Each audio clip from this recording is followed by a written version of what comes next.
एक बार की बात है, किसी गुरुकुल में 3 शिष्यों ने अपना अध्ययन संपूर्ण करने पर अपने गुरुजी से यह बताने के लिए विनती की कि उन्हें गुरु दक्षिणा में उनसे क्या चाहिए। गुरुजी पहले तो मंद मंद मुस्कुराए और फिर बड़े स्नेहपूर्वक कहने लगे, मुझे तुमसे गुरु दक्षिणा में एक थैला भर के सूखी पत्तियां चाहिए, ला सकोगे?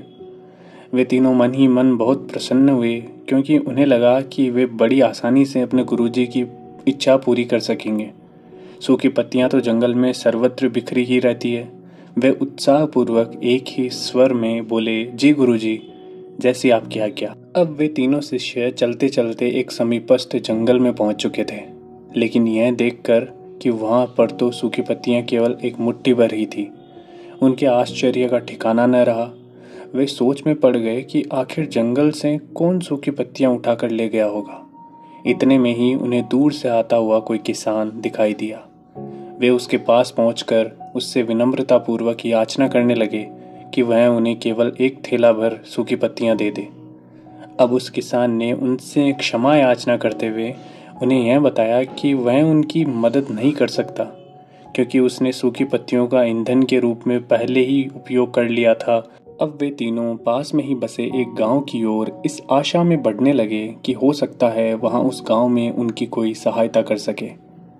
वहां पहुंचकर उन्होंने जब एक व्यापारी को देखा तो बड़ी उम्मीद से उससे एक थैला भर सूखी पत्तियां देने के लिए प्रार्थना करने लगे, लेकिन उन्हें फिर से एक बार निराशा ही हाथ आई, क्योंकि उस व्यापारी ने तो पहले ही कुछ पैसे कमाने के लिए सूखी पत्तियों के दोने बनाकर बेच दिए थे। लेकिन उस व्यापारी ने उदारता दिखाते हुए उन्हें एक बूढ़ी माँ का पता बताया, जो सूखी पत्तियां एकत्रित किया करती थी। पर भाग्य ने यहाँ पर भी उनका साथ नहीं दिया, क्योंकि वह बूढ़ी माँ तो उन पत्तियों को अलग अलग करके कई प्रकार की औषधियाँ बनाया करती थी। अब निराश होकर वे तीनों खाली हाथ ही गुरुकुल लौट आए। गुरुजी ने उन्हें देखते ही स्नेहपूर्वक पूछा, पुत्रों, ले आए गुरु दक्षिणा? तीनों ने सर झुका लिया। गुरुजी द्वारा दोबारा पूछे जाने पर उनमें से एक शिष्य ने कहा, गुरुदेव, हम आपकी इच्छा पूरी नहीं कर पाए। हमने सोचा था कि सूखी पत्तियां तो जंगल में सर्वत्र बिखरी ही रहती है, लेकिन बड़े ही आश्चर्य की बात है कि लोग उनका भी कितनी तरह से उपयोग करते हैं। गुरुजी फिर पहले की तरह मुस्कुराते हुए प्रेम पूर्वक बोले, निराश क्यों होते हो? प्रसन्न हो जाओ। यही ज्ञान की सूखी पत्तियां व्यर्थ नहीं हुआ करती, बल्कि उनके भी अनेक उपयोग हुआ करते हैं। मुझे गुरु दक्षिणा के रूप में यही दे दो। तीनों शिष्यों ने गुरुजी को प्रणाम करके खुशी खुशी अपने अपने घर की ओर चले गए। वह शिष्य जो गुरुजी की कहानी एकाग्रचित होकर सुन रहा था, अचानक बड़े उत्साह से बोला, गुरुजी, अब मुझे अच्छी तरह से ज्ञात हो गया है कि आप क्या कहना चाहते हैं।